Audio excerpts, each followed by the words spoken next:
It's another delicious day here in the Let's Make Food from Food Kitchen, and today I've decided to come on 4th of July with nothing huge to make.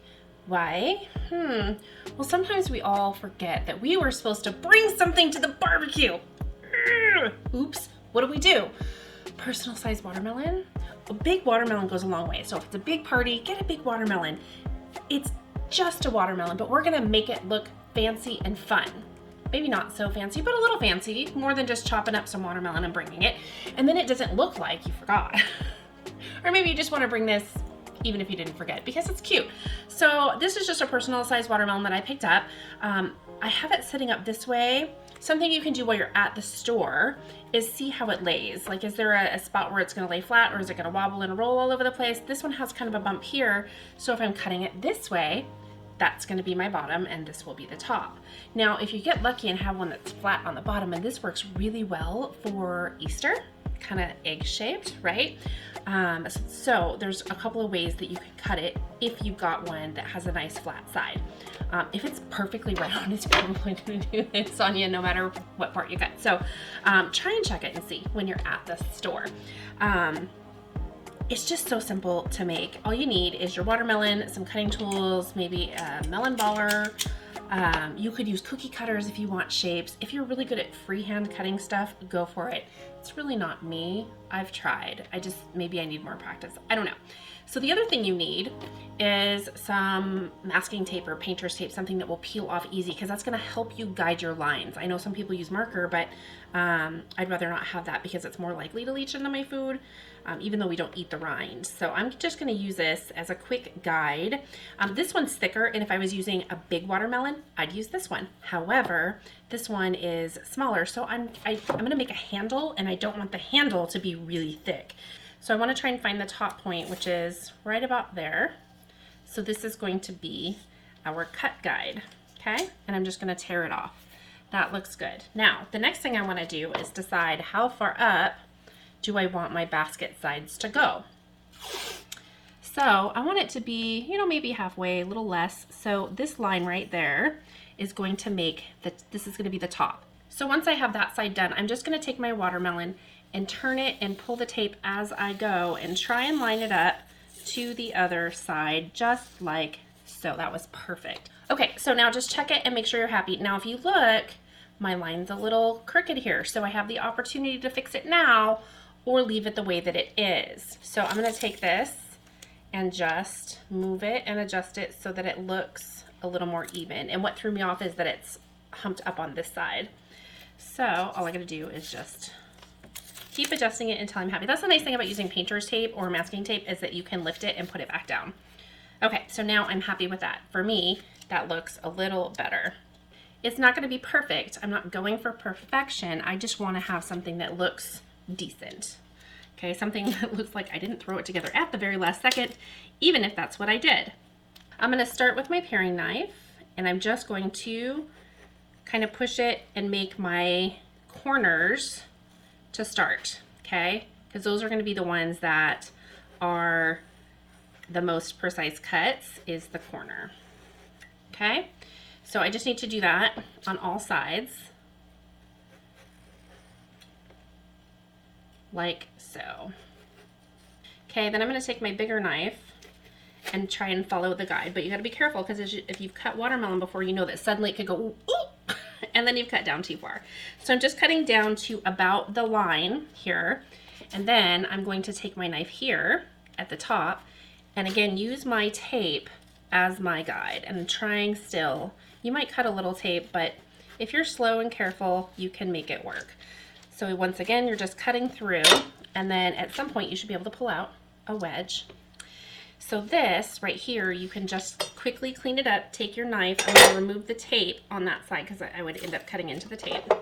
And I'm just going to flatten it out a little bit, like so. This is a good time to quality test your watermelon. Oh, it's really juicy. Not quite as sweet as I would like, but it's definitely juicy and delicious. Okay, same thing over here on this side.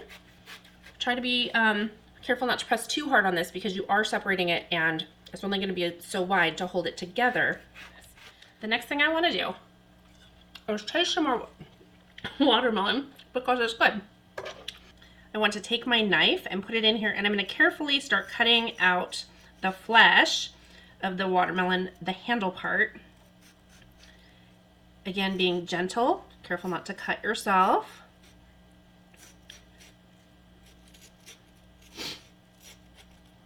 And then just try and kind of wiggle it out. If you can't wiggle it out, you need to cut some more. Probably on this side, I probably didn't get it all the way through. Eventually, oh, you know what? It's because I forgot to cut this. Hi, I'm new here. Okay, there we go. Now I can wiggle that out. So if you are making cutouts, you can just take a cookie cutter and just kind of press it through and get your shapes. I'm going to make melon balls. So I'm going to get a little container to put these in, and I'll be right back.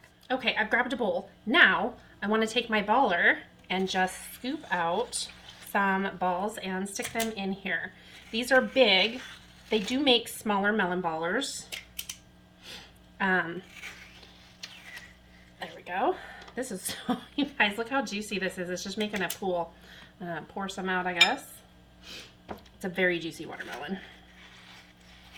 So you just want to make your melon balls the best that you can. The smaller ones do tend to work a little bit better. But again, this is a last minute thing, so you got to use what you have, right? And you're just going to continue scooping out the center part until you've cleaned it out.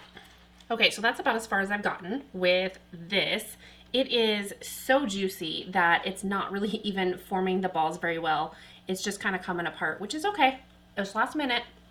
And there's nothing you can really do about it anyway, unless you have a whole nother watermelon sitting around waiting to be cut, which might have the same issue. So, not a big deal. And it's going to be delicious. You're going to have it cold. Some of them are rounded on the back. Just kind of, you know, place them in there. Now, if you want to get a little fancier, I'm almost afraid to do this. I've done it before.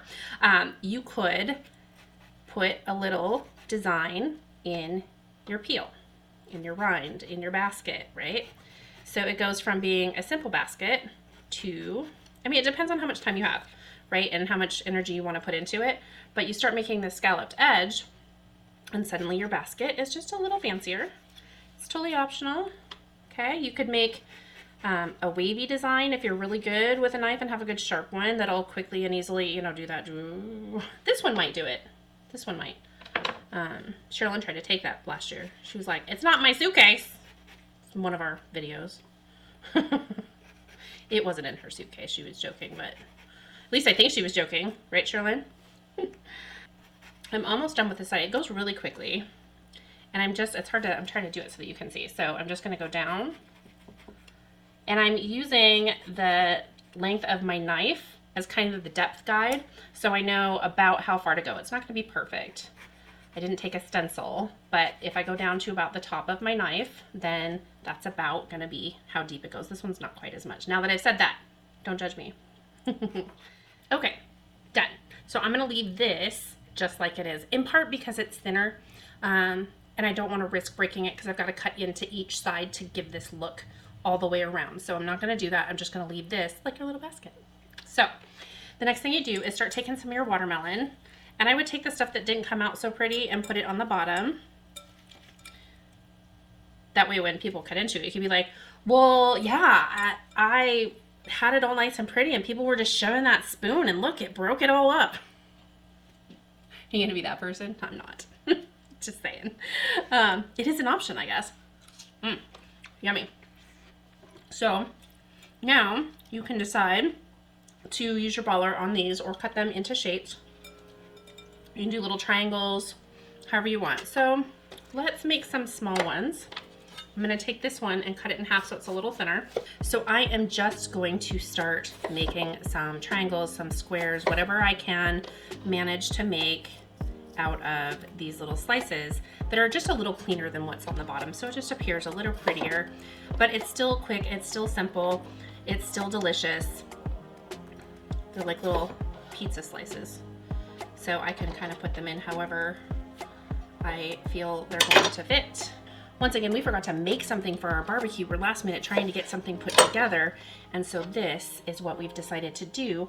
It's quick, it's easy, no fuss, no muss, but there's a little mess. So take it as far as you want in terms of how fancy you're gonna make it. So it's starting to get to the point where it's gonna start falling and sliding if I put any more in. So I'm gonna add these last two and call it ready to go.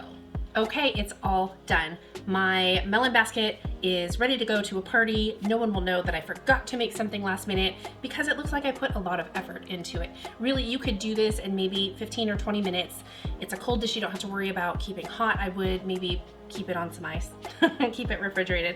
You could add, if you have like cantaloupe or kiwi or grapes, you could mix some other fruit in here if you happen to have it handy. So I hope this is helpful for you. If you're like me, you get busy and you just forget or you get distracted. Oh, I forgot to make the pie. You don't want to show up with something store-bought. Well, here you go. Quick, easy, delicious, and healthy. Thanks for joining me here today in the Let's Make Food from Food kitchen for another adventure. From my kitchen to yours, let's make food from food. That's one boy puppy.